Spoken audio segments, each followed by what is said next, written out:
So welcome back, Jessica. Third episode. Today we're going to talk about China, and oh, I'm pretty excited about this. So Jessica, you can take it from here. Yeah, great. Thank you so much for having me. I'm really excited to be speaking on this. So I'll sort of speak to a couple different points. I'll start off with China and then go into a little bit more on my senior thesis that I wrote on the impact of the 2008 financial crisis on China's development. And then I'll talk a little bit more on the context of 2012, which is kind of a more commonly believed turning point for China in terms of its attitude towards the rest of the world and its standing in the overall world order.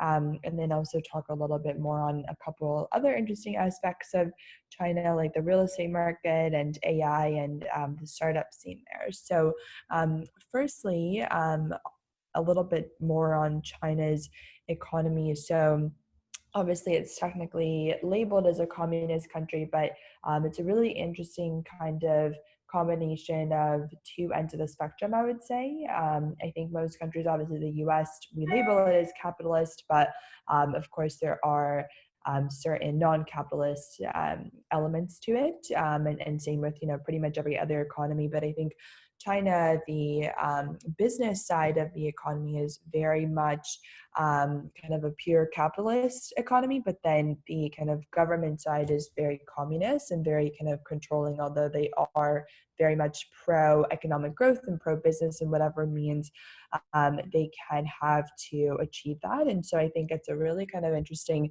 blend of both those where the government wants to be able to create rules and incentives and regulations that support business growth, and objectively that does lead to some form of capitalism, but then they also seek to have a lot of top-down control, and so that leads to kind of more communist elements. I think it's really interesting kind of how this very capitalist but also very communist kind of two ends of a spectrum, but in some ways they sort of gelled together to create what currently is China. And so I think that's very fascinating. I think another interesting aspect of China is that, so obviously in the States, we have, of course, different states, but in China, there's obviously different provinces, I'm sure many of you know, but in the states aren't competitive with each other. If I'm the governor of New Jersey, sure, maybe I'll look to New York for an example, but I won't sort of think that, my metrics or whatever, kind of the growth in New Jersey or the X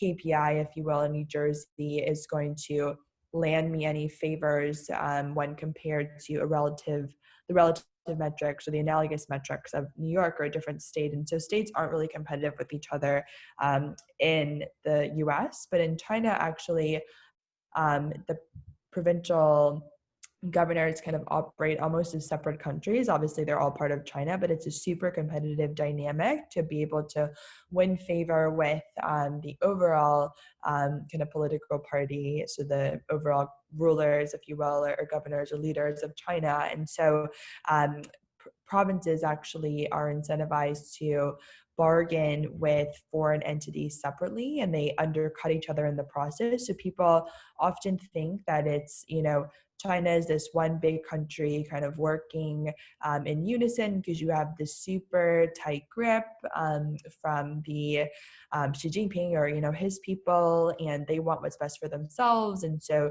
obviously they have a really big economy and lots of natural resources and lots of this and that. And so they're able to kind of have full leverage in bargaining relationships with foreign companies that are trying to operate in China. But actually, obviously, China still does have some leverage because it certainly has a lot of unique aspects. But actually, it's every province negotiating separately with each of these foreign companies. And so it actually becomes a much more competitive dynamic that is in favor of foreign companies. So that's kind of interesting there.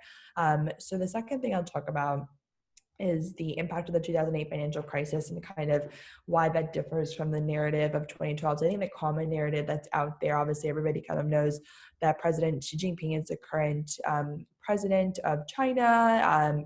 He's been all over the news, I'm sure, around COVID and the trade war.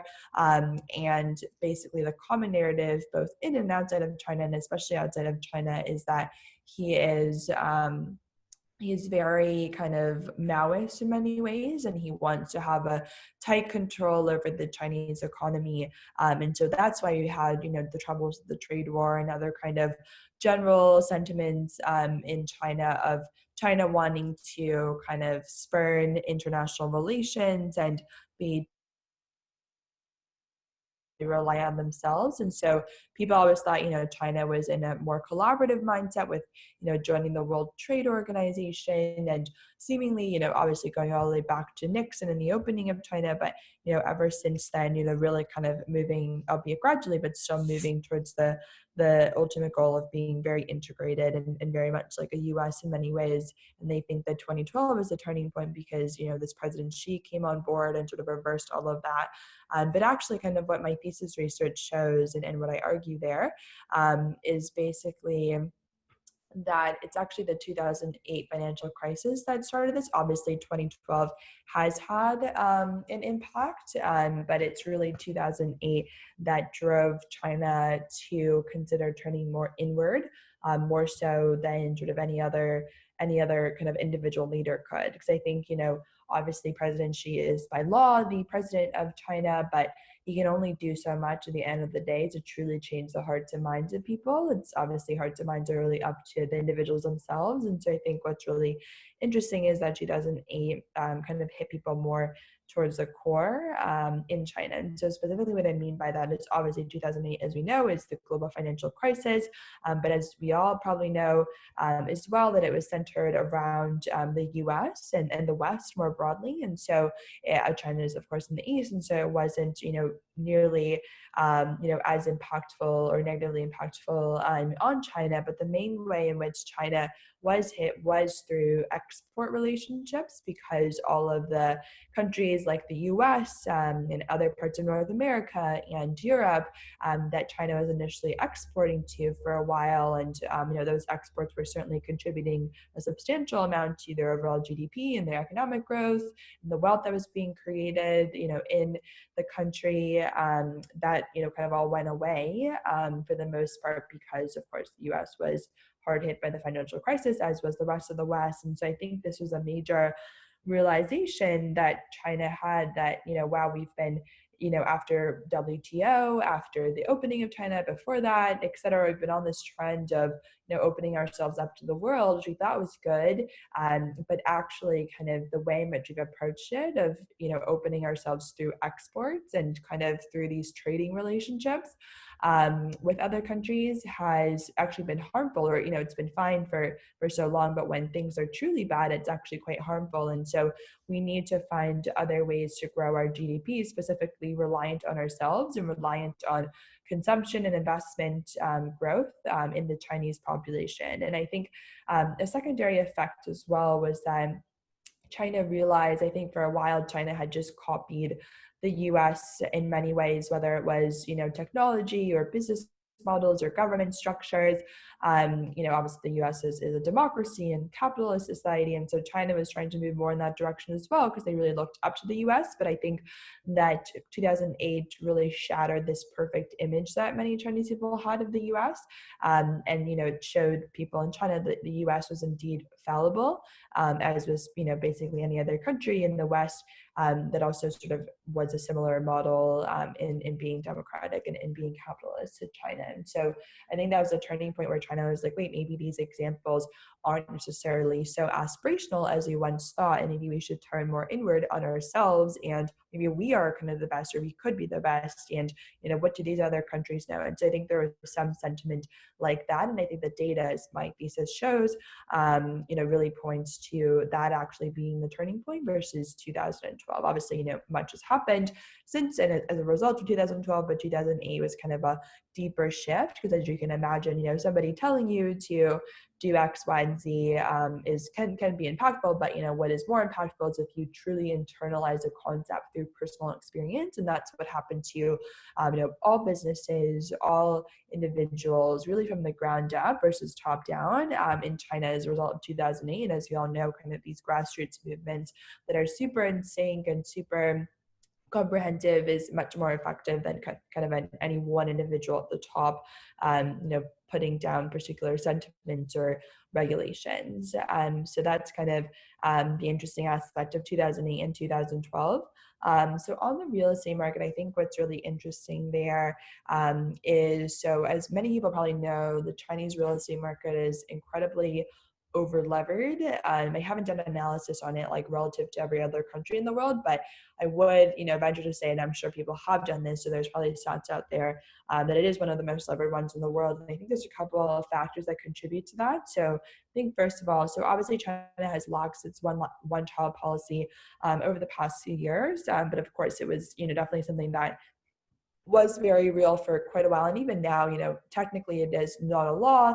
And there's sort of different caveats to it, but people, I think it's easy to change laws, or easier at least, but it's much harder to change people's behaviors. And I think people have gotten used to and even sort of started to see the bright side and, sort of operated under this one child policy rule. And so it's hard to suddenly get everybody to have more children.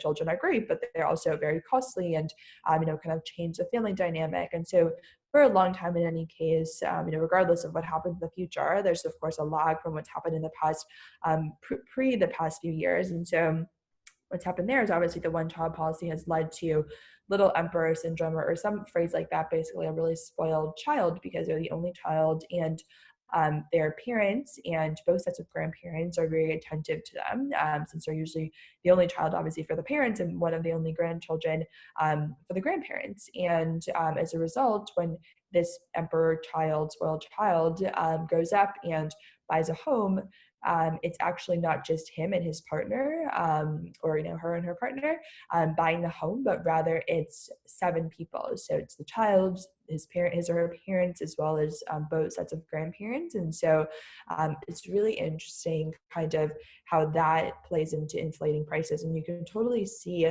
even just anecdotally, how that's impacted things. So most people in the US, when they buy homes, they'll lever up relative to their own net income for the year, like 3 or 4 times. And that sounds aggressive, but in China, people will do that like 24 times over, or 30 times over, or even 100 times over, which is definitely much larger than 3 or 4. And so it's really interesting kind of how much debt people are willing to take on, depending on how many people are ultimately servicing that debt or making that down payment. And in the US, it's 1 people or max 2 people.